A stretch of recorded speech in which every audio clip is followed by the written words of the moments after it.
Əgər İran hökuməti etirazlara ateş açarsa və onları öldürməyə başlarsa, o zaman Amerika onların köməyinə gələcək. Bu sözləri deyən Amerika Birləşmiş Ştatlarının prezidenti Donald Trump'dır. Bəli, yaxın şərqdə, deyəsən daha doğrusu bizim qonşuluğumuzda daha bir müharibə vüsət alacaq. İran İslam Respublikası qarşı ölkənin bütün şəhərlərini etirazlar bürüyüb. 50-dən çox dinc insanın və təqribən 20 yaxın polisin öldüyü bildirilir. İranın şəhərlərində insanlar əllərinə silah alaraq küçələrə çıxıb və barikadalara qururlar. Onlar artıq polislərə qarşı vuruşurlar.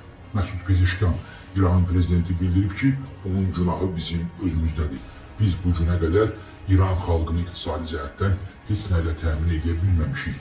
Bunun sonu belə olmalıydı. Hal-hazırda İsrail də məsələyə münasibət bildirib və qeyd edib ki, İranda davam edən bu etirazlar fonunda İsrail İrana zərbələr endirə bilər. Bəli, söhbət dron zərbələrindən gedir. Uzun illərdir cənub qonşumuzun həsrət qaldığı sabitlik bərqərar olmazsa, belə görünür ki, İranda dəhşətli hadisələr baş verəcək.